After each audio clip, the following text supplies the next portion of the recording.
Hola, esto es Eje Crítico y el día de hoy yo, Lorena Flores, voy a entrevistar al doctor Wilfredo Guzmán, un especialista en gestión pública, en derechos humanos, también soy abogado litigante en el campo civil, penal, laboral y constitucional. Exactamente. Hoy día vamos a preguntarle más que nada sobre la realidad nacional y lo que sería la bicameralidad. Nuestra primera pregunta es, ¿cómo evalúa el estado actual del sistema de justicia penal en el Perú frente a la coyuntura de inseguridad que vivimos? Bueno, la realidad del país que atraviesa siempre un conflicto profundo, terrible, de inseguridad ciudadana por la presencia de la criminalidad organizada, la extorsión, el sicariato, y todos esos temas es por responsabilidad de una clase política que no ha sabido funcionar siempre a la presencia que era evidente que iba a venir desde el exterior. Y en ese contexto yo diría que la Administración de Justicia pasa por su peor crisis, no solo en el campo del Poder Judicial, sino también de la Policía Nacional, del Ministerio Público y del Poder Judicial. Yo soy abogado litigante y me consta que la corrupción ha penetrado profundamente en estos ámbitos de la Administración de Justicia y creo que lo que nos muestra es la incompetencia, la negligencia, la incapacidad del Estado de afrontar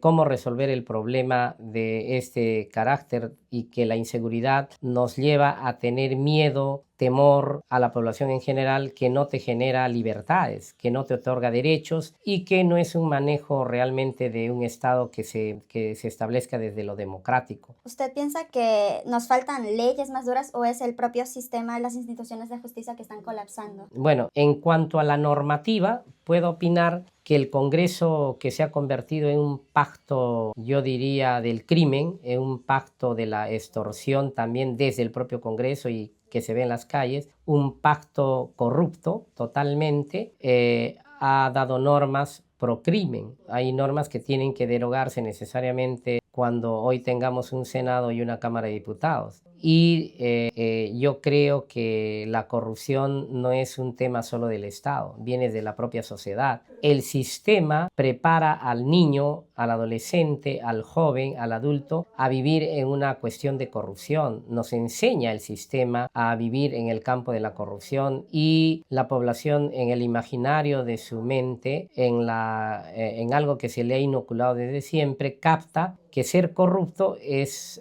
casi una necesidad, es una cuestión permanente y ya no lo ven como una cuestión esporádica, sino de una situación de naturaleza, como reitero, permanente y que elegir a alguien es para que sea corrupto. En cuanto al Estado, ¿usted piensa o considera que se está abusando del populismo penal para crear leyes apresuradas solamente para calmar la opinión pública? Bien, el Estado se divide en el poder legislativo, en el poder ejecutivo y además en el poder electoral. Todos apreciamos que hoy el poder electoral ha caducado, ha mostrado su cara ineficiente ante una elección con tremendas fallas. Desde el campo del legislativo, como reitero, se han dado normas pro crimen, de apoyo, por ejemplo, a la minería ilegal, entre otras cuestiones, y que eso no hace otra cosa de sentir y pensar que son estos grupos de poder económico y criminal quienes abordan a la clase política del Congreso, le pagan dinero para que saque ese tipo de leyes. Y en cuanto al poder ejecutivo, se ve minimizado, se ve extorsionado por un Congreso que ha asumido el poder y su campo de acción es demasiado limitado, además de incompetente y negligente. Ahora querríamos saber sobre el impacto de la bicameralidad. ¿Usted cree que el retorno del Senado servirá como verdadero filtro técnico para evitar que se aprueben modificaciones deficientes en el Código Penal? Más allá del Código Penal puramente, que es la persecución del delito, quiero opinar sobre el Senado Nacional. El Senado, creo que en su concepción primigenia en relación a la Constitución del 79 era positiva. Lo que sucede es que después de una dictadura y en la que se dio un golpe de Estado del Fujimorismo en 1992, se eliminó el Senado. Pero su rol y su papel en aquel momento era el control sobre una adecuada legislación. Hoy el Senado, como se ha creado, a pesar de que el pueblo peruano por referéndum rechazaba el Senado, esta mafia del Congreso de la República lo ha creado. Y de hecho yo también he postulado al Senado, pero con una finalidad de ejercer control del ejercicio del derecho de los ciudadanos. Y la mayoría de jóvenes, de adultos, de la población en general, ni siquiera sabe qué funciones tiene el Senado. Y el Senado, en el marco del artículo 102 de la Constitución Política, modificado por este Congreso, como he dicho, delictivo, ¿qué funciones le ha otorgado? Sabemos, conocemos. Sus funciones son las siguientes. Primero, aprobar, modificar o archivar las iniciativas legislativas, los proyectos de ley de la Cámara de Diputados. Es decir, lo que mande la Cámara de Diputados definitivamente no va a ser aprobado.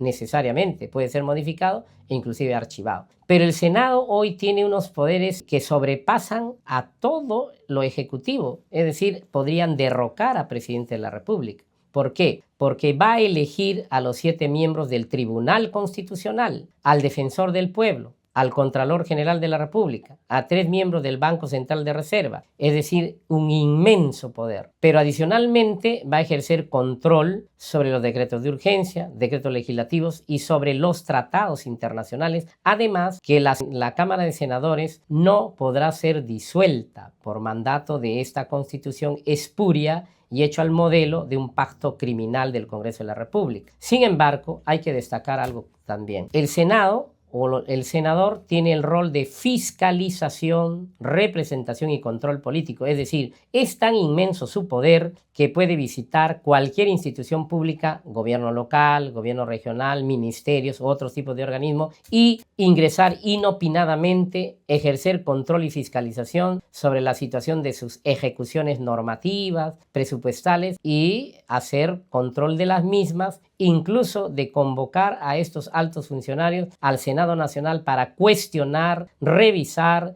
y dirigir denuncias ante los ámbitos que correspondan. Y si pudiera hacerle una exigencia urgente a los nuevos senadores respecto a la legislación judicial del país, ¿cuál sería? Bueno, lo que le pediría al Senado Nacional y a los senadores, en primer lugar, a revisar toda la normativa existente en materia de administración de justicia, que es la pregunta que ustedes me orientan, de trabajar con sus propios representantes de la Cámara de Diputados, porque los partidos que tengan senadores van a tener diputados, y conjuntamente evaluar la presentación de normas que deroguen las que favorecen el crimen organizado y dar otras tantas para mejorar, ¿no?, la eliminación del sicariato, de la extorsión, del crimen organizado. Y recordemos, el crimen no está solo en las calles de San Juan del Lurigancho, de Villa El Salvador, del Cercado de Lima, del Callao, de Piura, de La Libertad, de Trujillo, de Chambayé. El crimen está tras los escritorios. Ese es el verdadero crimen, porque entre el 7 de junio, que vamos a elegir a presidente de la República, y el 4 de octubre, y además de la elección del 12 de